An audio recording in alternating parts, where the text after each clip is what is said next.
Good evening, everyone. Today we are going to discuss the essay named The Spectator Club. It was written by Sir Richard Steele.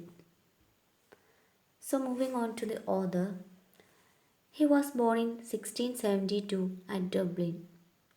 At school and university, he forged lifelong friendship with Joseph Addison. So, he had a lifelong friendship with Joseph Addison. We know that Joseph Addison was also an eminent writer in Augustan age. And he founded the periodical named The Tatler in collaboration with Joseph Addison in 1709. So, as a result of their friendship, the periodical named The Tatler came in 1709. A few months after that, he set up the periodical The Spectator, and his finest achievements include the Tatler Club and the Spectator Club. Now, moving on to the summary of the essay, The Spectator Club. So, in this essay, he talks about his friends at the club, and these friends include Sir Roger D. Coverley, Man of Inner Temple, Captain Sentry, Andrew Freeport, Will Honeycomb, and clergymen. So, the name of two friends are not revealed here. Man of Inner Temple and clergyman, their names are not revealed here. So we can look what he talks about Sir Roger D. Coverley. He was an aristocrat. Sir Roger was an aristocrat, and his grandfather founded a country dance named after him, and the name of that country dance was D. Coverley Dance. In his life, he was rejected by a perverse and beautiful widow in love. So as a result of that, he went to disappointment. So, disappointment in love has kept him a bachelor in his life. So, after that, he was so careless in clothes and his appearance. He was a kind of liberal man. He was so kind and so generous. So, as a result of that, he called servants by their names. So, he could remember the names of his servants. That shows his generosity or kindness. He presided over the county court and was applauded for explaining a passage in the Game Act. From this, we can understand he was a part of a local court. Now, next friend, man at Inner Temple. His name is not revealed. So, he had chosen profession of law so as to please his father rather than according to his interest. So, his profession was law, but that was not his interested area. He had chosen that profession in order to please his father.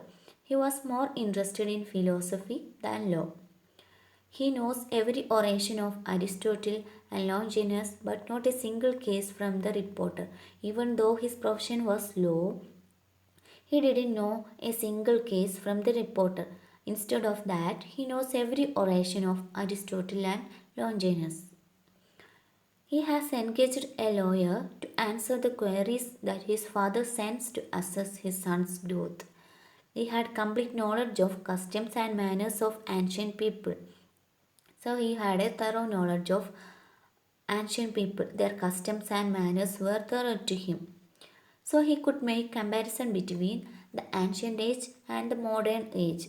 He made the comparison between these two ages. So as a result, he was a sensitive critic. He could analyze what are the differences between ancient age and modern age. So he was a sensitive critic. He used to go to the theaters. So in theater, every actor wanted to please him by giving his best performance to get his favorable opinion. So in theater and everywhere, he was so popular. So as a result, every performers want to get his favorable opinion. So they wanted to please him by giving their best performance. Now moving on to the next friend, Captain Sentry. He was the heir to Sir Roger D. Coverley, so he is not much worried about his living. Why? He was the heir, so he will automatically get the wealth of Sir Roger D. Coverley.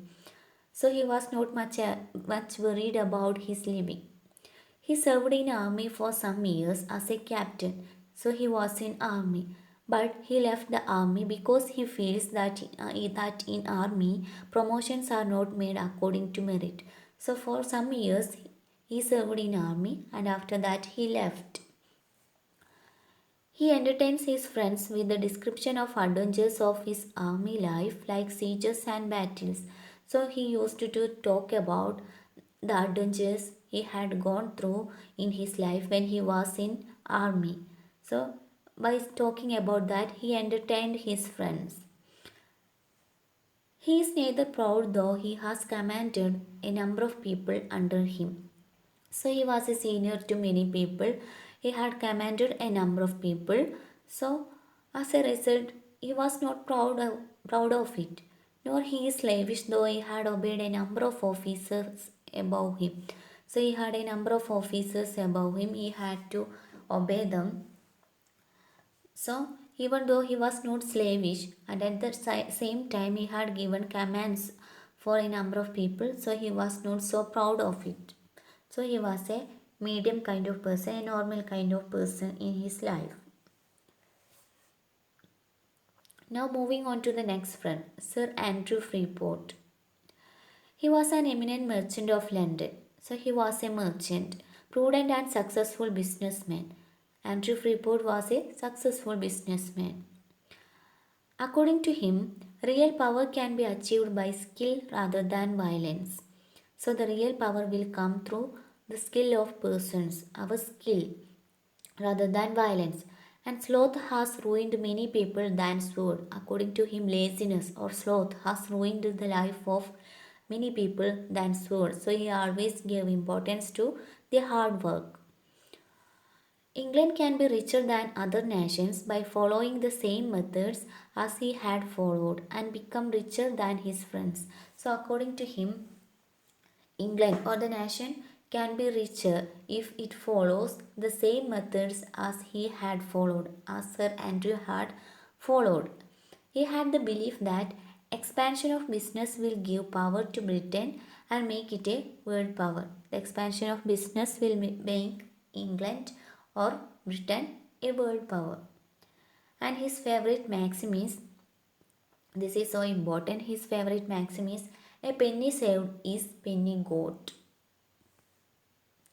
Next friend is Will Honeycomb. He is a gallant and fine-bred gentleman. He had seen a good, comfortable and luxurious childhood and young age. So his young age and childhood was so comfortable one, so luxurious one, it was so good. So he was a well-bred gentleman. He knows the history of every fashion. That means he was a fashionable person. Mostly he talks about women that enlivens the atmosphere in the club. So most of the time he used to talk about women. So that was an entertainment or it had enlivened the atmosphere in the club. He was so handsome and well-maintained gentleman. Still looks young though he is 56 years old. So the age of Will Honeycomb is 56 years old when our author writes this essay. So even though he is so handsome and well-maintained, women are not concerned Will Honeycomb a worthy and honest man. So according to the viewpoint of women, he was not such a worthy or honest man. In others' opinion, he is a well-bred gentleman. He is a honest and worthy man. Now the next friend is clergyman. He has a weak constitution, so he comes rarely to the club. Because he was a clergyman or he belongs to the profession of church, that is why he comes rarely to the club. He was a sound scholar on divinity and spirituality. So his area was divinity and spirituality. He had a deep knowledge on that, divinity and spirituality. And Sir Richard Steele says that he holds the same rank in church as a noble in a court. So he is comparing the rank of clergyman to the noble in a court. He holds the same rank as a noble in a court. Everybody wishes that he should speak on some divine topic as he treats it with authority. He was a scholar in divinity and spirituality, so everybody wishes that he should speak on some divine topic. He rarely introduces the topic on which he starts speaking, but the author and his friends got used to this habit. So while he is starting to speak about a topic, he rarely introduces it. He will not give an introduction of it, but he will start speaking about it suddenly. So his friends and author and his friends got used to this habit. So even though he says that he was a sound scholar in divinity and spirituality, then also everybody wishes to hear from his to hear his speech on divine topics. So that's all about the essay. Thank you.